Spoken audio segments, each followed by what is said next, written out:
الحمد لله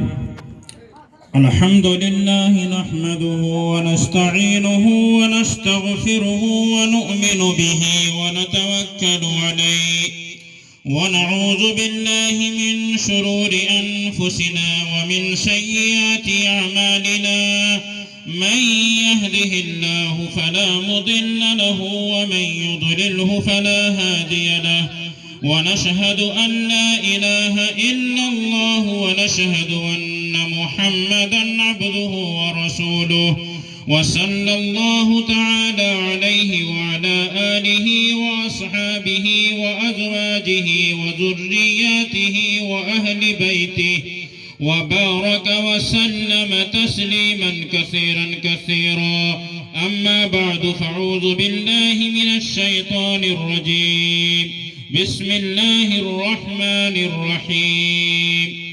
يا أيها المزمل قم الليل إلا قليلا نصفه أو انقص منه قليلا أو زد عليه ورتل القرآن ترتيلا. صدق الله العظيم. اسٹیج پر معزز و مکرم حضرات علماء کرام اور میرے بزرگوں، دینی اور ایمانی بھائیوں اور پردہ نشیں میری ماؤں اور بہنوں اور عزیز طلبہ و طالبات، مجھے اس بات کی بہت خوشی و مسرت ہے کہ مکتب دار ارقم کی جانب سے یوم جمہوریہ کے موقع پہ آندھرا کی اس سرزمین پر ایک عظیم الشان پروگرام کا انعقاد کیا جا رہا ہے، جس میں مجھے آپ سے گفتگو کرنے کا موقع مل رہا ہے. میرے بزرگوں، ابھی ہم سبھی حضرات نے طلبہ و طالبات کا پروگرام سنا، اور میں یہاں پہ اس سے قبل بھی 2 مرتبہ آ چکا ہوں اور بچوں اور بچیوں کی تعلیم بھی سن چکا ہوں. الحمدللہ جس طرح قاری صاحب ابھی محنت کرا رہے ہیں، اگر اسی طرح یہ محنت ان کا جاری رہا تو ہمیں امید ہے کہ انشاءاللہ اس آندھرا کی سرزمین پہ ایسے داعی اور مجاہد تیار ہوں گے جو اب اسرائیل کی داد کھٹے کریں گے، یہودیوں کی کمر توڑیں گے. مجھے اس بات کی امید ہے. لیکن میرے بزرگوں، بڑی افسوس کے ساتھ ایک بات میں آپ سے کہہ رہا ہوں، اگر یہ پروگرام آج بہت جگہ یہ پروگرام ہو رہا ہے یوم جمہوریہ کے موقع پہ، آج اسکول میں کالج میں چلے جائیے، وہاں پہ جو پروگرام ہو رہا ہے اپنے بچوں کی ہمت افزائی کے لیے، بچے کو آگے بڑھانے کے لیے آج ہر ماں باپ اسکول اور کالج میں پہنچے ہوں گے.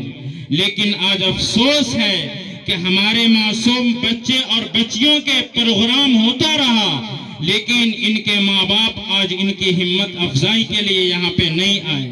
میں شروع ہی سے بیٹھا ہوں اور دیکھ رہا ہوں کہ کوئی ماں باپ آ کر اپنے بچے اور بچیوں کی ہمت افزائی کے لیے یہاں کھڑے نہیں ہوئے. میرے بزرگوں، جانتے ہیں اس کی وجہ کیا ہے؟ اس کی وجہ صرف ایک ہے، اور وہ یہ ہے کہ قرآن و حدیث کی تعلیم کی اہمیت ہمارے نزدیک نہیں رہی. قرآن کی تعلیم کی اہمیت ہمارے نزدیک نہیں رہی، یہ نکل چکی ہے مجھ سے. اگر اس تعلیم کی آج اہمیت ہوتی تو آج ضرور ہمارے ماں باپ معصوم بچے اور بچیوں کی ہمت افزائی کے لیے گھر چھوڑ کر یہاں آتے. وہ گھر پہ نہیں بیٹھتے، وہ گھور کے پاس نہیں بیٹھتے. اس کی وجہ صرف یہی ہے کہ قرآن کی تعلیم کی ہمارے نزدیک وہ اہمیت نہیں ہے.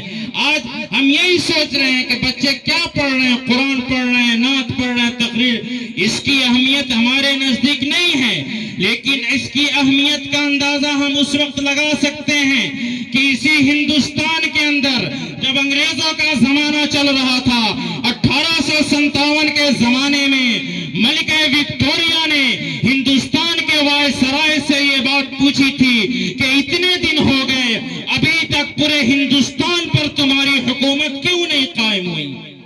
ملکہ وکٹوریہ نے ہندوستان کے وائسرائے سے یہ بات پوچھی تھی کہ ابھی تک پورے ہندوستان پہ تمہاری حکومت نہیں ہوئی۔ میرے بزرگوں، وائسرائے ہند نے جا کر ملکہ وکٹوریہ سے 3 باتیں کہی تھی۔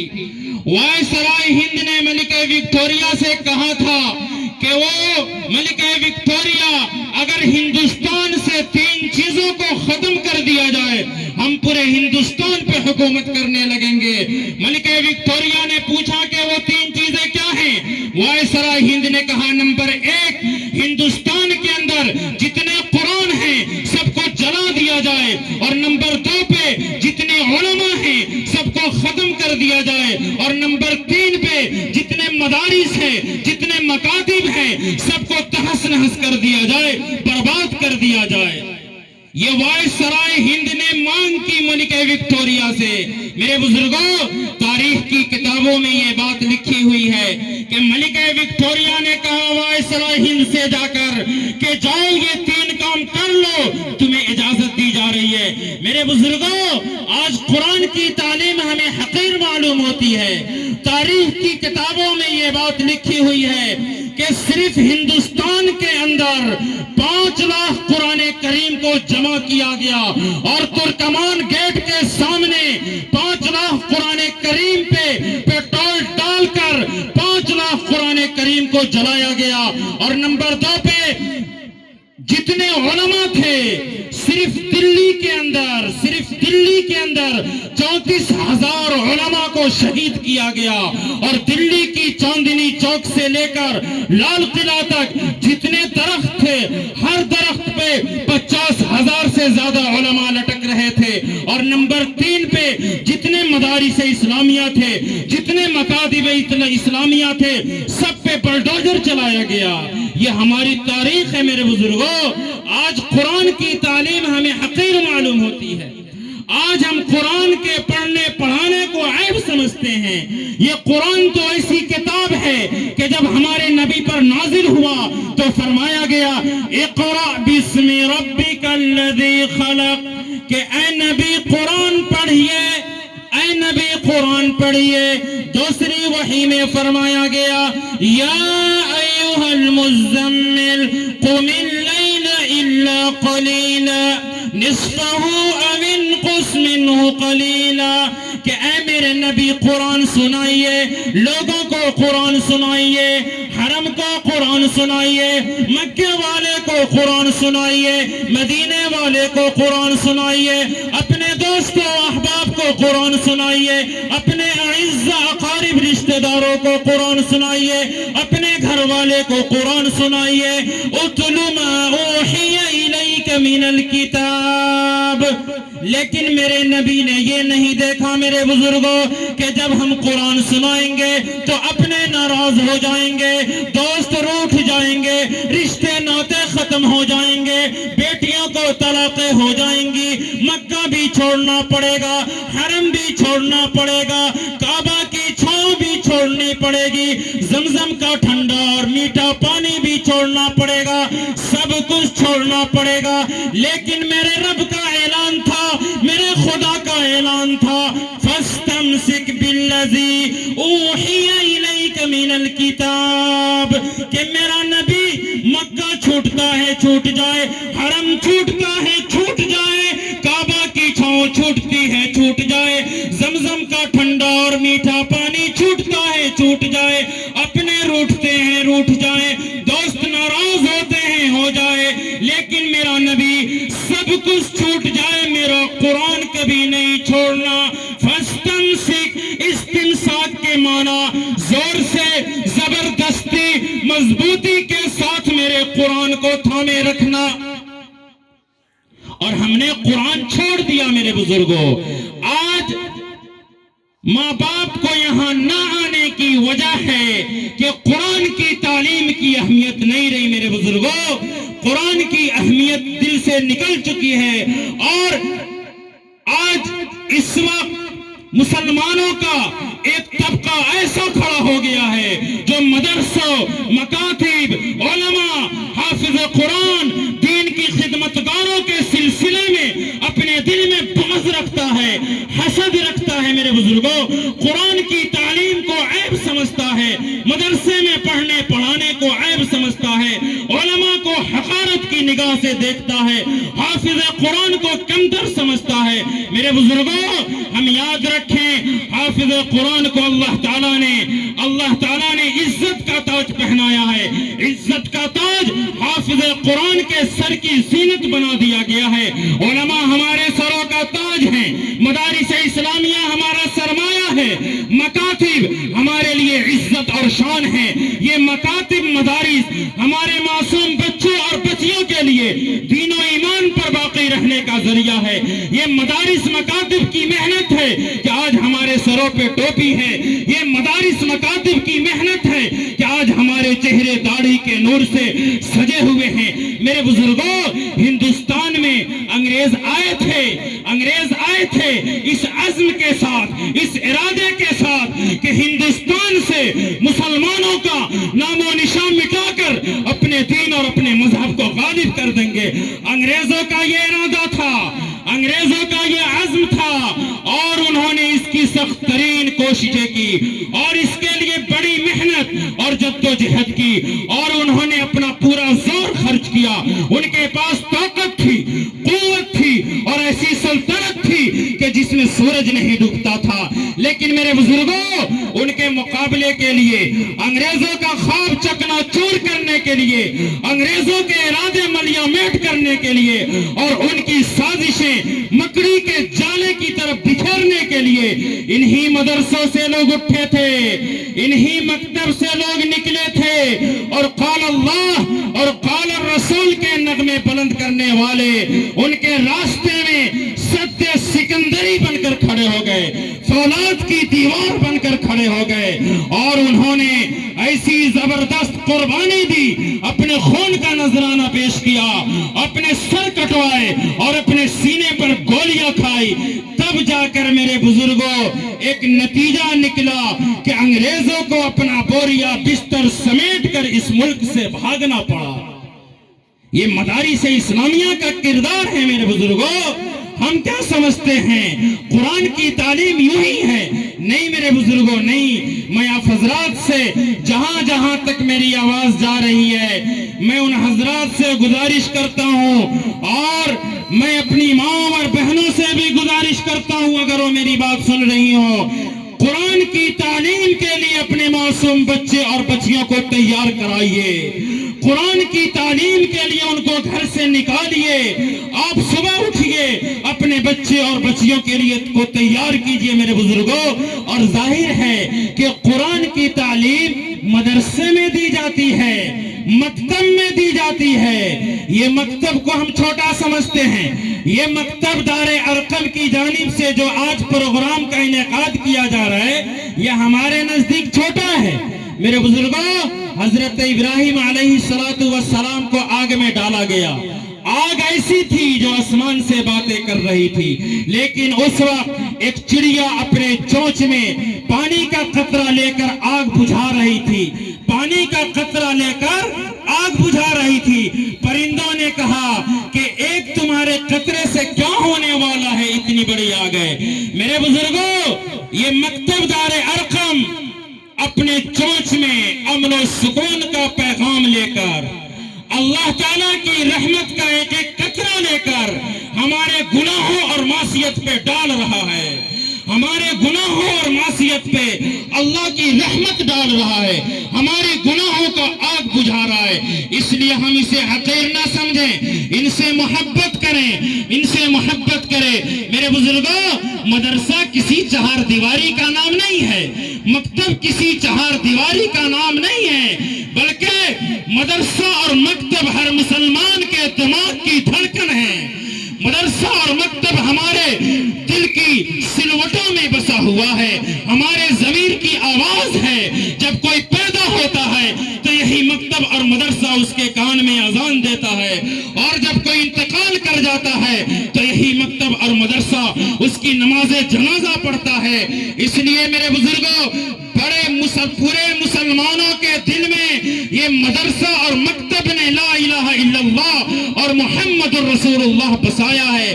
اس لیے مدارس اسلامیہ سے محبت کیجئے، مدارس اسلامیہ سے محبت کیجئے اور مکتب کو حقیر نہ سمجھیے، مکتب کو آگے بڑھائیے، جان کی ضرورت ہو جان لگائیے، مال کی ضرورت ہو مال لگائیے، وقت کی ضرورت ہو وقت دیجئے، اور خاص طور سے ایسے ماحول میں جبکہ اسلام پر حملہ ہو رہا ہے، دینی تعلیم کا مضحکہ اڑایا جا رہا ہے، قرآن و حدیث کی تعلیم کو رجعت پسندی اور تاریکی کا نام دیا جا رہا ہے، ایسے ماحول میں پورے مسلمانوں کی یہ ذمہ داری ہے کہ ہم ٹھوس دینی تعلیم کا انتظام کریں، مدارس کی بنیادیں مستحکم کریں، مکاتب کی بنیادیں مستحکم کریں۔ اس میں کچھ شک نہیں کہ مسلمان و قوم ہے جو اپنے بلبوتے پر دینی تعلیم کا انتظام کر رہی ہے اور ہر دور میں کرتی رہی ہے۔ بڑے بڑے مدارس اور درسگاہوں کو اپنی جگہ باقی رکھیے، ترقی دیجیے، ان میں چار چاند لگائیے، جان و مال سے ان کی بقا اور حفاظت اور استحکام کی کوششیں کیجیے، یہ سب کچھ کیجیے، لیکن آپ اپنے سرزمین پر مکتب دار ارقم کو مت بھولیے، مکتب دار ارقم کو مت بھولیے، بلکہ اس کے لیے جتنا ہو سکے جان کی ضرورت ہو میرے بزرگوں جان دے دیجئے، مال کی ضرورت ہو مال دیجئے۔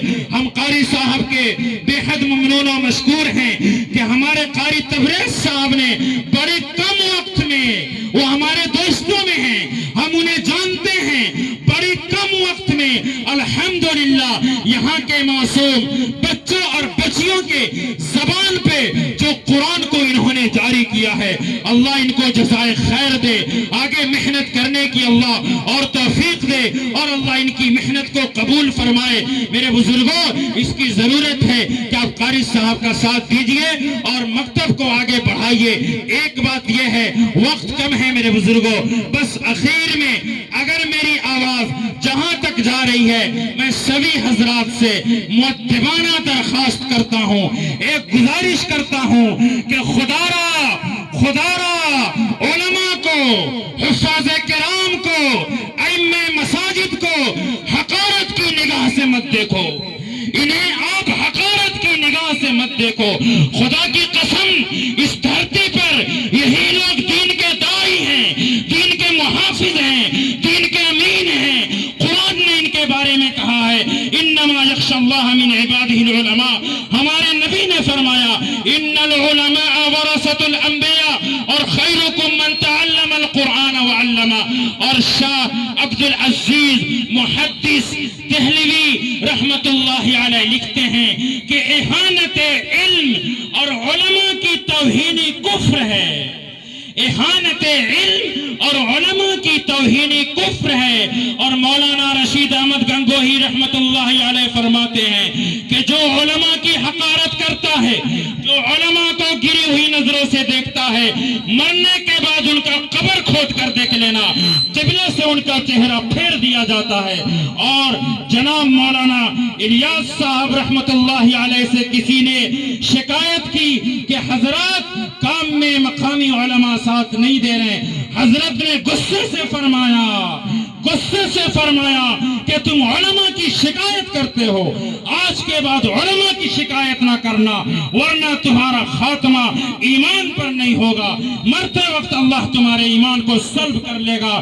اس لیے علماء کو کمتر مت سمجھیے، ان کو حقارت کی نگاہ سے مت دیکھیے، ان کی عزت کیجیے، ان کا ادب و احترام کیجیے۔ عالم دین کی عزت کرنا اپنے ایمان کی حفاظت کرنا ہے، عالم دین کی عزت کرنا اپنے نسلوں کے اندر ایمان کو باقی رکھنے کا ذریعہ ہے۔ یہ علماء ہدایت کے چراغ ہیں جو اپنے آپ کو مشقت میں ڈال کر، اپنے آپ کو پریشانی میں ڈال کر ملت کو روشنی پہنچا رہے ہیں۔ اس لیے میرے بزرگوں، دینی اور ایمانی بھائیوں، ضرورت ہے کہ علماء کا ادب و احترام کرے، قرآن کی تعلیم کو ہم زندہ کریں۔ اور آخر میں قرآن کا ایک پیغام دے کر آپ کے پاس سے جانا چاہتا ہوں۔ وَقُلْ لِعِبَادِي يَقُولُ الَّتِي هِيَ أَحْسَنُ إِنَّ الشَّيْطَانَ يَنزَغُ بَيْنَهُمْ إِنَّ الشَّيْطَانَ كَانَ لِلْإِنسَانِ عَدُوًّا مُبِينًا۔ قرآن نے کہا ہے میرے بزرگوں، قرآن نے کہا کہ وَقُلْ لِعِبَادِي، کہ میرے نبی میرے بندوں سے کہہ دیجئے، اعلان کر کے کہہ دیجئے، یقول التی ہی احسن، کہ جب بھی میرا بندہ بات کرے تو بات ہمیشہ وہی کیا کرے جو بہترین ہو، بھلی بات ہو، بہتر بات ہو۔ میرے بزرگوں، ان الشیطان ینزغ بینہم، شیطان ان کے درمیان فساد ڈالنا چاہتا ہے۔ میرے بزرگوں، قرآن نے ہمیں یہ طریقہ بتلایا ہے کہ جب بھی ہم بات کریں تو بہتر بات کریں، بھلی بات کریں، اچھی بات کریں۔ اگر ہم بہتر بات کرتے ہیں، بھلی بات کرتے ہیں، تو ہمارے درمیان فساد نہیں ہوگا، لڑائیاں نہیں ہوں گی، جھگڑے نہیں ہوں گے۔ میرے بزرگوں، مکان کے لیے ایک تالا، دکان کے لیے ایک تالا، تجوری کے لیے ایک تالا، لیکن اس زبان کے لیے 32 تالے لگے ہوئے ہیں۔ اس زبان کے لیے 32 تالے لگے ہوئے ہیں، اور یہ زبان ایسی ظالم ہے کہ جب چلتی ہے تو ان 32 تالوں کو توڑ کر چلتی ہے۔ ہماری تلوار اگر نیام سے نکلے ہمارا سر کاٹتی ہے، ہمارا پیر کاٹتی ہے، ہمارا بازو کاٹتی ہے، لیکن میرے بزرگوں، جب یہ زبان ان 32 تالوں کو توڑ کر چلتی ہے تو اس کا سب سے پہلا وار میرے بزرگوں دل پہ لگتا ہے، اس کا سب سے پہلا وار دل پہ لگتا ہے۔ اسی لیے ہمارے نبی جناب محمد الرسول اللہ صلی اللہ علیہ وسلم نے فرمایا کہ او میری امت کے لوگوں سنو، او میری امت کے لوگوں سنو۔ ہمارے نبی نے اپنی زبان مبارک کو پکڑ کر فرمایا کہ او میری امت کے لوگوں سنو، مجھے سب سے زیادہ ڈر اس زبان سے لگتا ہے، مجھے سب سے زیادہ ڈر اس زبان سے لگتا ہے، کیونکہ گناہ کی اکثر باتیں، فساد کی اکثر باتیں، لڑائی کی اکثر باتیں، جھگڑے کی اکثر باتیں اس زبان سے ہوا کرتی ہے۔ لہذا او میری امت کے لوگوں سنو، اس زبان کے فتنے سے بچو۔ میرے بزرگوں، یہ قرآن کی تعلیم ہے۔ قرآن نے دوسری جگہ کہا یا ایھا الناس انا خلقناکم من ذکر وانثى وجعلناکم شعوبا وقبائل لتعارفوا ان اکرمکم عند اللہ اتقاکم، کہ اے لوگوں یاد رکھو کہ ہم نے تمہیں ایک مرد اور ایک عورت سے پیدا کیا۔ اے لوگوں، آدم تمہارے باپ، حوا تمہاری اماں۔ اے لوگوں، دنیا کے اعتبار سے تمہارے درمیان کوئی فرق نہیں ہے۔ اے لوگوں، اس کو یاد کرو تاکہ تمہارا بھائی چارہ زندہ ہو، ذات پات کی لعنت ختم ہو، چھوت چھات ختم ہو، محبت کی گنگا جمنا بہاؤ، آپس میں ایک دوسرے سے دل لگاؤ، سینے کو سینے کے ساتھ جوڑو، ذہن کو ذہن کے ساتھ وابستہ کرو۔ اے لوگوں، یاد رکھو کہ ہم نے تمہارے درمیان ایک قبیلہ اور خاندان اس لیے بنا دیا ہے کہ تم ایک دوسرے کو جانو اور پہچانو۔ اے لوگوں، یاد رکھو کہ تم میں سب سے زیادہ باعزت انسان وہی ہوگا جو سب سے زیادہ اللہ سے ڈرنے والا ہوگا۔ اس لیے میرے بزرگوں، ضرورت ہے کہ قرآن کی تعلیم کو ہم لوگ زندہ کریں، قرآن کی تعلیم کے لیے اپنے مکاتب کو مضبوط بنا لے، مدارس کو مضبوط بنا لے، علماء سے محبت کرے، علماء کی عزت کرے۔ ایک بات یہ ہے، دوسری بات قرآن عمل کے لیے ہے، تحریک کے لیے ہے، سرگرمی کے لیے ہے، ایکٹیویٹی کے لیے ہے۔ قرآن نظریات کی کتاب نہیں ہے جس کو دیکھ کر کے رکھ دیا جائے، قرآن فلسفی نہیں ہے، قرآن پاک کو ایسی کتاب نہیں ہے جس سے افکار لے لیے جائیں، جس سے افسانے لے لیے جائیں، جس سے قصے کہانی لے لیے جائیں۔ قرآن ڈھالتا ہے، اپنے سانچے میں داخل کر دیتا ہے، اپنے رنگ میں رنگ دیتا ہے۔ تو اے ملت اسلامیہ کے غیور نوجوانوں، قرآن پاک کے رنگ میں اپنے کو رنگ دیجئے اور اللہ کے ہر مطالبے پر بندے کی طرح، غلام کی طرح، نوکر کی طرح عاجزانہ چل کھڑے ہوئیے کہ قرآن جو کہے گا وہ کیا جائے گا. بس اسی کی ضرورت ہے. آج کے اس دور میں قرآن پاک کی ہدایت ویسا ہی ہے. ہم خراب ہو چکے ہیں، ہم بگڑ چکے ہیں، ہم قرآن پاک سے استفادہ کرنے کا سلیقہ کھو چکے ہیں. ضرورت ہے کہ اس سلیقے کو پھر سے لیا جائے اور صحیح معنی میں قرآن پاک سے استفادہ کیا جائے. اللہ پاک ہم سبوں کو اس کی توفیق نصیب فرمائے. ہم قاری صاحب کے بڑے بے حد ممنون و مشکور ہیں کہ قاری صاحب نے اس ناچیز کو اتنے عظیم الشان پروگرام میں دعوت دی اور بندہ حاضر ہوا. ہم قاری صاحب کے بے حد ممنون و مشکور ہیں اور دعا کرتے ہیں کہ ہمارے قاری صاحب کو اللہ اور آگے بڑھنے کی قوت دے، طاقت دے، تاکہ ہمارے قاری صاحب اور آگے بڑھیں اور اسی طریقے سے دنیا کے، ہندوستان کے کونے کونے میں جا کر کے اپنے دین کو لے کر کے آگے بڑھے اور اللہ اور رسول کے بتائے ہوئے طریقہ کے مطابق ہمارے معصوم بچوں اور بچیوں کو دینی تعلیم دے. اللہ ان کو بھی جزائے خیر دے. جتنے حضرات پروگرام میں حصہ لیے ہیں، جو جان سے ہو، مال سے ہو، وقت سے ہو، محنت سے ہو، سبھی حضرات کو اللہ قبول فرمائے. وما توفیقی الا باللہ وآخر دعوانا ان الحمد للہ رب العالمین.